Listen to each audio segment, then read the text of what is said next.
Bueno, si quieres, quiero pasar a preguntarte acerca de... No pasa nada, no pasa nada. De otro punto de las relaciones, y es el tema de las infidelidades. ¿Por qué pasan las infidelidades? Aunque tú con anterioridad ya dijiste un poquito por qué pasaba, pero ¿por qué? ¿Por qué realmente pasan las infidelidades en una relación en teoría monógama con respeto y lealtad, ¿no? Claro, mira, nos va a ir bien porque los conceptos que he introducido antes de esa inversión parental y eso, pues ahora toman especial relevancia. En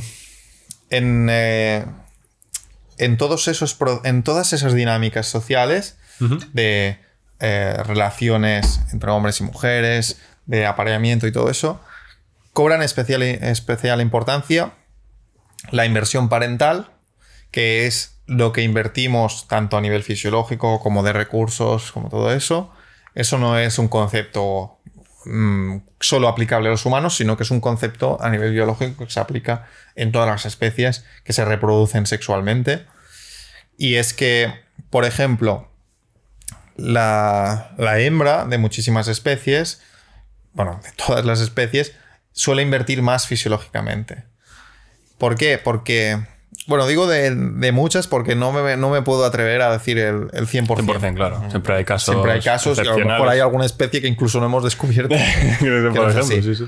En general es así. La hembra fisiológicamente suele invertir mucho más porque precisamente es la hembra la que tiene los gametos más grandes, ¿no? Los gametos sexuales mucho más grandes. Entonces nosotros si miramos las células sexuales, en el caso de la reproducción sexual existe la anisogamia, que es que son gametos distintos, ¿no? También puede existir que sean iguales, pero en general, ya digo, suelen ser gametos distintos porque es lo que ha funcionado mejor y por lo tanto a nivel fisiológico lo más eficiente, porque los que son menos eficientes se suelen reproducir menos que los que son más eficientes y por lo tanto la descendencia es mayor la de los que se reproducen más. Entonces así funciona la evolución en general, ¿no?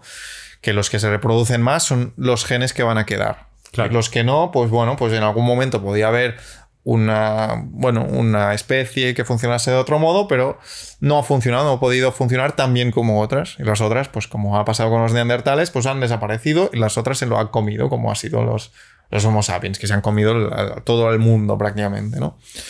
Entonces, en la anisogamia encontramos el óvulo, que es el gameto femenino, mucho mayor, muchísimo mayor que el espermatozoide. No sé si eran 10.000 veces más, no me acuerdo exactamente los números, pero es una barbaridad. Y eso también implica que los machos de la mayoría de las especies puedan generar muchísimos más espermatozoides, ¿no? Y los óvulos, pues muchos menos, porque la inversión es mayor. Entonces, por una cuestión meramente de inversión, ya puedes empezar a ver en qué va a repercutir eso. Porque si tú vas después desarrollando todo el argumento, te encuentras que el óvulo después, toda esa inversión fisiológica, se va a producir después un embarazo. Ese embarazo tiene otra inversión fisiológica enorme. Imagínate tener que alimentar otra vida dentro de ti. Los hombres estamos correteando como si nada. Cuando tu mujer está embarazada, tiene ahí otra vida. Sí. Tiene que alimentar no solo a su cuerpo, sino al que se está desarrollando. Por dos, básicamente. Sí, exactamente. Entonces, imagínate toda esa inversión fisiológica. Y además, después, tienes el parto. También, o sea, implica un impacto brutal a nivel del cuerpo. O sea, físico y mental, yo diría. Sí, físico y mental, totalmente. Entonces, todo eso, después, además, le añades la lactancia. También. Todo ese proceso y la recuperación posparto. Todo eso, no podemos decir, no existe, hombres y mujeres somos iguales. A ver, todo eso afecta a cómo nos vamos a relacionar más tarde. Es como cómo vamos a tener mismos roles. Históricamente no podría haber pasado que tuviéramos los mismos roles. Porque si tú tienes que embarazarte, y además antes, cuando teníamos muchísimos más hijos y no había métodos anticonceptivos, ¿cómo vas a tener el mismo rol? No puede ser. Entonces hay que entender que el momento histórico, el concepto, el ambiente ha condicionado cómo nos hemos establecido como sociedad, cómo hemos generado esas dinámicas sociales, y no decir de forma reduccionista pues que existe una entidad el patriarcado que nos ha sometido o estas historias. Es lo que hablamos antes de exacto. Entonces, la batalla política, ¿no? Claro, exacto. Entonces, eso no nos permite entender el momento en el que nos encontramos. O sea, la diferencia entre cuando los hombres votaban y las mujeres después consiguieron el sufragio femenino es muy poca de años a nivel de historia de Homo sapiens. Estamos hablando que si tú miras la historia de Homo sapiens, llevamos 150.000 años en la Tierra, de los cuales 10.000 han sido sociedades sedentarias, de los cuales ¿cuántos años creéis que han sido sociedades modernas? Muy pocos. Muy poco. Prácticamente es que en la edad contemporánea, la moderna, había monarquías absolutas todavía, quiero decirte. Sí, exacto. Donde ahí no había ni sufragio ninguno. Imagínate si te planteo de cuando teníamos métodos anticonceptivos. Claro. Imagínate, y hay gente que me dice, bueno, pues la genética con el tiempo ya se va a adaptar. Digo, bueno, si dentro de 150.000 años aún estamos aquí y además ha habido una presión selectiva, o sea, una fuerza externa a nosotros que ha generado que haya algo que sea más eficiente que lo otro, lo que decía antes de la evolución, pues sí, a lo mejor somos iguales, a lo mejor ya no tenemos el sistema. Bueno, de hecho, seguiríamos siendo distintos en todo eso, todos esos procesos de inversión fisiológica y todo eso. O sea, creo que lo menos probable sería que tuviéramos roles iguales en cuanto a todo lo envuelto en la maternidad y todo eso, porque básicamente no necesitaríamos 150.000 años, sino millones y millones de años, porque tendríamos que tirar tan atrás como que y prácticamente tendríamos que tener células iguales, ¿no? Entonces, casi que tendría que ir a las células asexuales. O sea, a cuando éramos asexuales. O sea, que nos dividíamos simplemente y éramos la misma información genética aproximadamente, ¿no? Imagínate para cambiarlo, ¿no? Claro. Entonces, ¿qué quiero decir con eso? ¿Y qué quiero decir con que los hombres votaban, las mujeres no sé qué? Hay que mirar las cosas con perspectiva, ¿vale? Porque si las miramos de esa forma tan reduccionista, lo que hacemos es generar polémicas, guerras, división, y eso no nos permite ver el bosque entero. Estamos viendo solo el tronco, te diría la ramita del árbol, del tronco que tenemos delante, ¿sabes? No podemos ver lo que está pasando en el mundo. Entonces, esa inversión fisiológica que ha tenido la madre, ¿cómo repercute a cómo nos establecemos socialmente? ¿Cómo formamos la sociedad, incluso los intereses, la conducta? Pues mira, fíjate. Eso necesita unas hormonas distintas. No es lo mismo tener que parir, tener que estar embarazada, tener que tener toda esa inversión fisiológica. No es la misma, ni puede ser las mismas hormonas, la misma proporción de hormonas, porque sí tenemos las mismas hormonas, en hombres que mujeres. Porque nosotros tenemos que tener, por ejemplo, una actitud mucho más arriesgada, en general. O más bien, ellas tienen que tener una actitud mucho más conservadora. ¿Por qué? Porque si tú tienes que tener hijos, tienes toda una inversión fisiológica enorme o tienes óvulos contados en tu vida, tú tienes que conservar tu cuerpo en plenas facultades o el cuerpo que llevas dentro. Tienes que conservar la vida. Y por lo tanto no es lógico que tú vayas a cazar, por ejemplo. Claro. Es que tampoco es lógico que vayas a la guerra. Porque si tú te mueres, hay menos mujeres, menos hembras, menos embarazos, menos hijos, demografía de la población, principio básico. Claro. La estadística nos dice que lo mejor para una sociedad y por lo tanto lo que va a prosperar es que los hombres vayan a cazar, que los hombres vayan a la guerra. Básicamente, porque si mueren en los hombres, como digo, un hombre puede embarazar a muchísimas mujeres. No porque lo quiera hacer, sino es que simplemente por pura estadística y pura inversión fisiológica. O sea, tú puedes quedar mañana con una mujer, quedar pasado mañana con otra y embarazarlas. Claro. Ellas tendrán todo el proceso de embarazo donde no serán fértiles, no podrán tener otro bebé. Además, no podrán embarazarse acumulativamente. Entonces, creo que es algo muy básico que es como que estamos discutiendo que el agua moja, ¿no? Claro. Y bueno, te diría más, pero dime. Por ese mismo motivo, por ejemplo, cuando pasó la desgracia del Titanic, coño, mujeres y niños primero, ¿no? Sí. En cualquier desgracia sí es lo que se dice y por eso yo creo que muy bien dices que hay que mirar con retrospectiva de la historia y ver por qué se hacían determinadas cosas. No es ahora tirar por la borda miles de años de historia y de sucesos que han dictaminado determinados comportamientos, ¿no? Claro, de hecho, imagínate que cambian las dinámicas.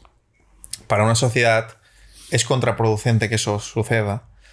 Porque ahora nosotros está muy bien porque estamos en el estado del bienestar, nuestras necesidades básicas están cubiertas, claro. No tenemos guerras desde hace bastante tiempo.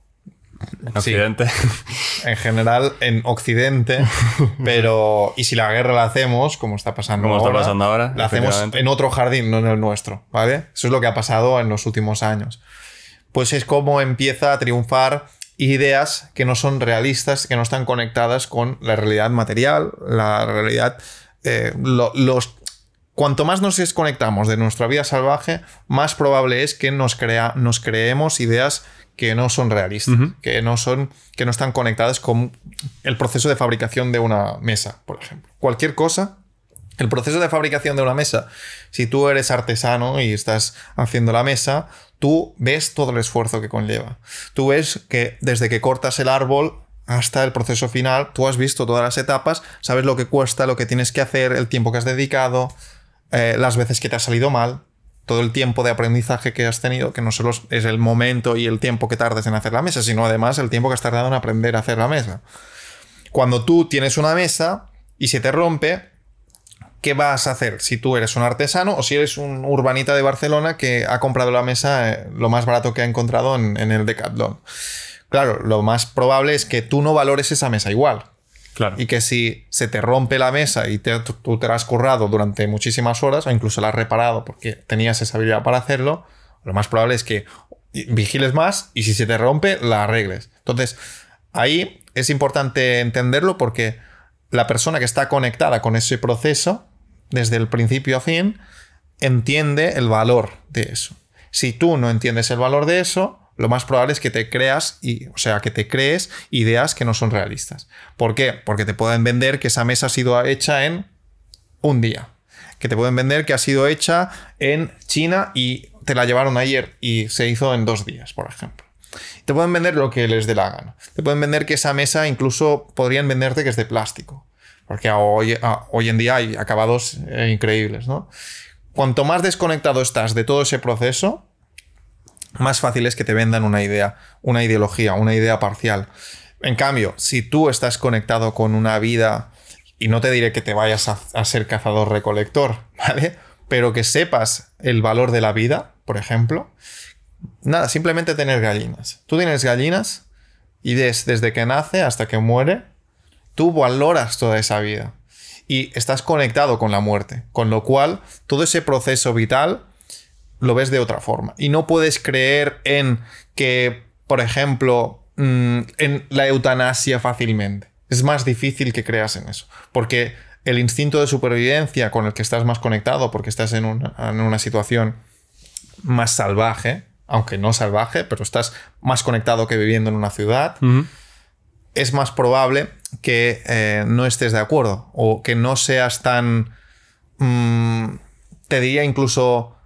de creer en un progreso sin un resultado visible. Quiero decir, no te pueden vender fácilmente una idea. Por esa razón, por ejemplo, aquí en España, regiones como Castilla y León, Castilla-La Mancha, que son regiones rurales, ¿no? Incluso en Estados Unidos, la zona de Texas, suelen virar en las elecciones hacia los lados más conservadores. Puede ser, también puede ser que sepan usar bien los instrumentos que tienen los políticos para ir a donde les interesa, ¿no? Pero la forma que tendríamos de verlo es que, por ejemplo, si tú fueras cazador-recolector, tú dependes menos de otros también. Entonces, si tú eres, no te diría, ya te digo, que seas cazador-recolector, pero si tú tienes una forma más autosuficiente de vivir, te desconectas más del Estado o te desconectas más de las jerarquías del poder, te desconectas más de las ideologías, etcétera, porque no necesitas tanto de ello. Entonces, todo esto lo que nos da como resultado es que es más difícil engañarte. Entonces, por eso encuentras a un pagès de la comarca de Vic, el centro de Cataluña, y tiene más claro que una persona que vive en una ciudad, como podría ser Madrid, que no hay separación de poderes, por ejemplo. ¿Sabes? Cosas así. ¿Por qué? Porque ese tío tiene ojos, sabe cómo funcionan las cosas y dice, ¿cómo va este tío que lo ha puesto el otro a elegir cosas distintas? Otro que ha estudiado ciencias políticas y que es el mejor de todos, te va a decir, no, porque fíjate, hay un contrapeso de poderes y no sé qué. La gente que es de campo, por ejemplo, es más pragmática en ese sentido, ¿no? Y eso es lo que quería decir, ¿no? Que cuanto más desconectados estamos, más difícil, ahora me sale el catalán, cuanto más desconectados estamos, más fácil es de que nos convenzan de otras cosas, ¿no? Y eso también venía muy a cuento de que, claro, socialmente tú ves una tribu y también nos parece que son otro mundo, ¿no? Pero muchas veces tú, hablando con una persona de una tribu, descubres cosas que quizá en tu tribu, que es la de la ciudad, no la hubieras descubierto. Y el hecho de que tú estés viviendo en una ciudad, además, por ejemplo, hace que tú te sientas siempre en una zona segura, con lo cual tú te sientas más capaz de experimentar con cosas nuevas o te sientas más acompañado, aunque realmente no lo es, y puedas desconectar aún más con ideas para proponer cosas, ¿no? Una persona que sabe cómo funcionan las cosas dice, no, esto tiene que ir así, tal. Claro. No voy a experimentar con otra cosa porque esto está funcionando bien y además podemos mirar de mejorarlo, sí, tal. No significa que estés cerrado.